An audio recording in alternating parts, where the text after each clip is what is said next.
இவங்க 2 பேரும் சேர்ந்து தொலைச்ச காசுக்கு நாங்க 2 பேர் தான் எங்க வேலையெல்லாம் விட்டு தேடிக்கிட்டு இருக்கோம். எங்க வேலையும் பார்த்துக்கிட்டு அதோட சேர்ந்து இந்த வேலையும் நாங்க தான் பார்த்துக்கிட்டு இருக்கோம் அப்படின்னு முத்து சொல்றாரு. அதுக்கு ரோகிணி சொல்லுது, இங்க பாருங்க முத்து, யாரும் உங்களை தேட சொல்லவே இல்லை. அது எங்க காசு, நாங்களே தேடிக்கிறோம்.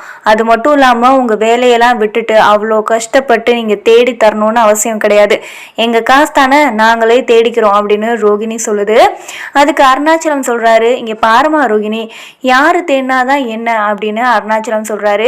இவங்க எல்லாரும் பேசிக்கிட்டு இருக்கும்போது ரவியும் ஸ்ருதியும் உள்ள வராங்க. அப்ப ஸ்ருதி கேக்குது, என்ன எல்லாரும் ஹால்லே இருக்கீங்க, எதுவும் இம்பார்ட்டன்டான விஷயம் பேசிக்கிட்டு இருக்கீங்களா அப்படின்னு ஸ்ருதி கேக்குது. அதுக்கு மீனா சொல்லுது, இல்லைங்க, அந்த காசு பத்தின விஷயத்த தான் பேசிக்கிட்டு இருக்கோம் அப்படின்னு மீனா சொல்லுது. ரவி மீனாட சொல்றாரு, அண்ணி இன்னைக்கு நான் ஒரு புது டிஷ் ட்ரை பண்ணேன், எப்படி இருக்குன்னு சொல்றீங்களா அப்படின்னு கேட்குறாரு. ரவி எல்லாட்டையும் அந்த டிஷ்ஷை கொடுக்குறாரு. எல்லாரும் சாப்பிட்டு பார்த்துட்டு நல்லா இருக்குன்னு சொல்றாங்க. மீனா ரவிட்ட சொல்லுது, ரவி உண்மையிலே நல்லா இருக்கு ரவி, சூப்பரா பண்ணியிருக்கீங்க அப்படின்னு மீனா சொல்லுது. அதுக்கு ரவி மீனாட சொல்றாரு, ரொம்ப தேங்க்ஸ் அண்ணி அப்படின்ட்டு. எல்லாரும் ஹால்லே இருக்காங்க. அப்போ விஜயா மீனாட சொல்லுது, மீனா எனக்கு போய் ஒரு காஃபி போட்டு வா, தலை வலிக்குது அப்படின்னு மீனாட சொல்றாங்க. விஜயா மீனாட்ட இன்னொரு விஷயமும் சொல்லுது, சரி மீனா நைட் என்ன பண்ணலான் அப்படின்னு கேட்டதுக்கு மீனா சொல்லுது, தோசை சுடலான்னு இருக்கேன் அத்தை அப்படின்னு. சரி போய் இப்போ எனக்கு காஃபி போட்டு வா அப்படின்னு சொல்லிட்டு மீனா காஃபி போட போகுது. அப்போ முத்து சொல்றாரு, அப்பா இதெல்லாம் நியாயமான விஷயமாப்பா, இப்போதான் அவ பூ எல்லாத்தையும் கொடுத்து அந்த வேலையை பார்த்து, அது மட்டும் இல்லாமல் இவங்க கொடுத்த 30 லட்சத்தையும் தேடி எல்லா வேலையும் பார்த்துட்டு வந்திருக்கா. மீனா தான் இந்த வீட்டில் எல்லா வேலையும் பார்க்கணும்னு ஏதாவது இருக்காப்பா? இந்த மனோஜ் பயலுக்கும் பார்லர் அம்மாக்காவும் தானப்பா மீனா காசு எங்கே இருக்குன்னு தேடுறதுக்காக போனா.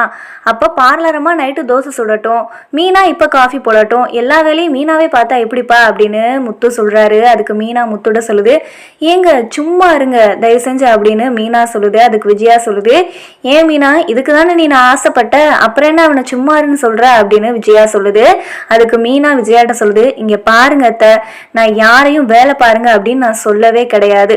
இது என்னோட வேலையா நான் பார்க்கல, இது என்னோட கடமையா தான் பார்க்குறேன். இங்க எல்லாருக்கும் சமைச்சு போறதுக்கு நான் எப்பவுமே கஷ்டப்பட்டதே கிடையாது. ரோஹிணிலாம் ஒன்றும் தோசை சுட வேணாம், நைட்டு வேலையை நானே பார்த்துக்கிறேன் அப்படின்னு சொல்லிட்டு மீனா கிச்சனுக்குள்ள போயிருது. எல்லாரும் அவங்கவுங்க ரூமுக்கு போயிடுறாங்க. அப்ப விஜயா ரோஹிணிகிட்ட சொல்லுது, 2 பேரும் பாத்தீங்கல்ல, ரோஹிணி நீயும் பாக்குறல்ல, அந்த 27 லட்சத்தை திருப்பி கொடுக்காத வர உங்க 2 பேருக்கும் என்னால சப்போர்ட் பண்ணவும் முடியாது. அப்படியே சப்போர்ட் பண்ணாலும் இந்த மாதிரி நான் அவமானப்பட்டு தான் நிக்கணும். இங்க பார் ரோஹிணி, அந்த 30 லட்சத்தை எப்படியாவது கொடுக்க பாரு அப்படின்னு சொல்லிட்டு விஜயா ரூம்குள்ள போயிருது. ரோஹிணி மனசுக்குள்ளேயே நினைக்குது, என்ன நம்மளை போய் தோசைலாம் சுட வைக்கிறாங்க, ஒருவேளை நம்ம நிலைமையும் மீனா நிலைமை மாதிரியே ஆயிரும் போலையே அப்படின்னு பயந்துகிட்டே ரோஹிணி மனசுக்குள்ள யோசிச்சுக்கிட்டே இருக்கு, எப்படிடா அந்த காசை தேடி கொடுக்கலாம் அப்படின்னு. முருகன் வித்யாவோட வண்டியை இடிச்சிட்டனால 2 பேரும் மெக்கானிக் ஷெட்ல நிக்கிறாங்க. அப்ப வித்யாவோட வண்டியை மெக்கானிக் சரி பண்ணி கொடுத்துட்றாரு. அதுக்கான காசு எல்லாத்தையும் முருகன் கொடுத்துட்றாரு. முருகன் வித்யாட கேட்கிறாரு, எங்க உங்களோட பேர் என்னங்க அப்படின்னு கேட்டதுக்கு வித்யா சொல்லுது, என்னோட பேர் வித்யா. சரிங்க, உங்கள் வீடு எங்கெங்க இருக்குது, எதுக்கு, என்னோட ஃபோன் நம்பர் என்னோட வீடெல்லாம் கேட்டு நீங்கள் என்ன பண்ண போகிறீங்க அப்படின்னு கேட்டதுக்கு முருகன் சொல்கிறாரு, இல்லைங்க சும்மா தெரிஞ்சுக்கலான்னு. ஒன்றும் தெரிஞ்சுக்க வேணாம், வண்டியை சரி பண்ணி கொடுத்து காசு கொடுத்ததுக்கு ரொம்பவே தேங்க்ஸ் அப்படின்னு சொல்லிட்டு வித்யா கிளம்பி போயிடுது. முருகன் வித்யாவையே பார்த்துக்கிட்டு இருக்காரு. முத்துவோட ஃப்ரெண்டு செந்தில் முத்துட சொல்கிறாரு, சரி முத்து, நான் கூட சொன்னேன்ல அந்த டிரைவிங் ஸ்கூலை விற்கிறாங்கன்னு, அவங்கள பார்த்து நம்ம இன்னைக்கு பேசிட்டு வந்துடுவோமா அப்படின்னு கேட்டதுக்கு முத்து சொல்கிறாரு, ஆமாம் செந்தில், நல்ல காரியத்தெல்லாம் நம்ம இப்படியே இழுத்தடிக்க கூடாது, நம்ம போய் பேசிட்டு வந்துடுவோம் என்ன ஏதுன்னு அப்படின்னு சொல்லிட்டு முத்துவும் செந்திலும் 2 பேரும் சேர்ந்து அந்த டிரைவிங் ஸ்கூல் விற்கிறத பற்றி பேச போகிறாங்க.